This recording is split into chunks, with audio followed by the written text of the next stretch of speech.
दोस्तों, जब आकाश में हमें बिजली चमकती हुई दिखाई देती है तो एक तरफ हमें भय लगता है, वहीं रोमांचक भी लगता है ये देख के। वहीं ये विज्ञान के लिए भी एक चौंकाने वाली चुनौती बनी हुई है आज तक। आसमानी बिजली की एक अद्भुत घटना हाल ही में हमें अमेरिका के अंदर देखने को मिली है, जिसने एक नया वर्ल्ड रिकॉर्ड बना दिया है। क्योंकि अमेरिका के उत्तरी ग्रेट प्लेन के अंदर एक सिंगल तरंग ने 829 किलोमीटर की दूरी तय की महज कुछ सेकंडों के अंदर। यानी कि अगर हम देखें, दिल्ली से अहमदाबाद की जो दूरी है वो महज कुछ सेकंडों में पार कर ली गई। इसी को मेगा फ्लैश बोला जाता है। लेकिन अब हम थोड़ा ये समझते हैं कि आखिर बादलों के अंदर जो ये बिजली बनती है कैसे बनती है।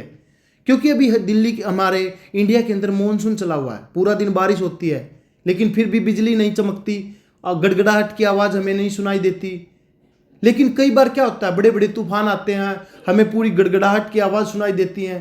तो वो कौन से बादल होते हैं फिर? इसी को हम थोड़ा और अच्छे से समझते हैं। देखिए, बादलों की जो टाइप होती है वो बहुत सारी होती है, लेकिन जो हमारे काम के हैं, सबसे पहले तो ये कुमुलोनिम्बस क्लाउड हैं, जो बहुत ऊंचे होते हैं, लेकिन जहाँ पूरा दिन बारिश होती रहती है, कोई गड़गड़ाहट की आवाज़ सुनाई नहीं देती, कोई ओला नहीं गिरता उस टाइम पे, तो वो निमोस्ट्रेटस क्लाउड होते हैं।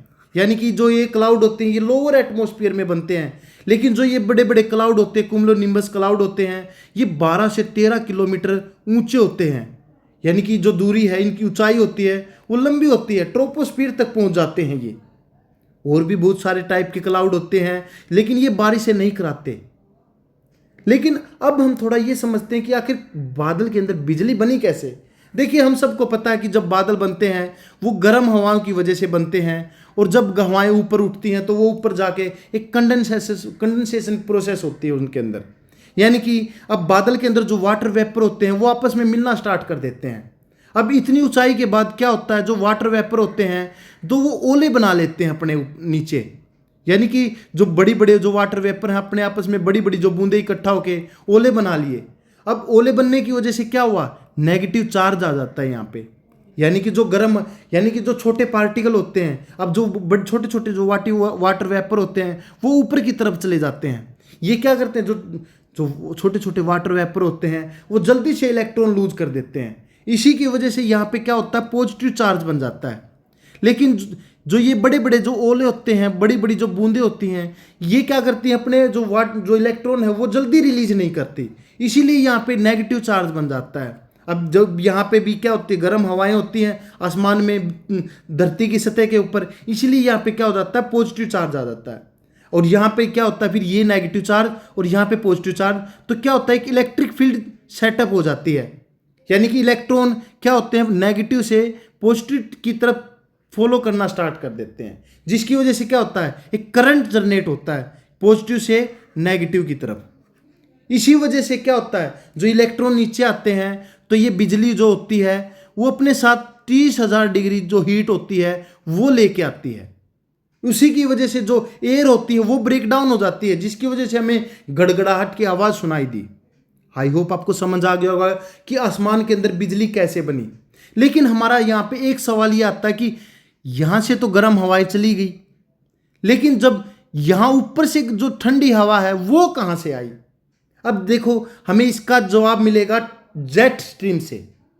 अब ट्रोपोस्फियर की जो ऊंचाई होती है वो ऊंचाई होती है 12 से 15 किलोमीटर। अब यहाँ पे जो जेट स्ट्रीम फॉलो करती है अपर ट्रोपोस्फियर में, वो जो होती है हवा वो जेट स्ट्रीम कहलाती है। यानी कि जो ये जो हवा होती है ये वेस्ट से साउथ फॉलो करती है, वेस्ट से ईस्ट चलती है, वेस्ट की डायरेक्शन से ईस्ट की डायरेक्शन तक चलती है। और जैसे समुद्र की लहरें होती हैं ये इस तरह से फॉलो करती है। अब हमारा क्या है, जो ये क्लाउड होता है कुमुलोनिम्बस, ये इतनी ऊंचाई ग्रहण कर लेता है जिसकी वजह से जो जेट स्ट्रीम होती है जो ट्रोपोस्फियर में जाती है तो वो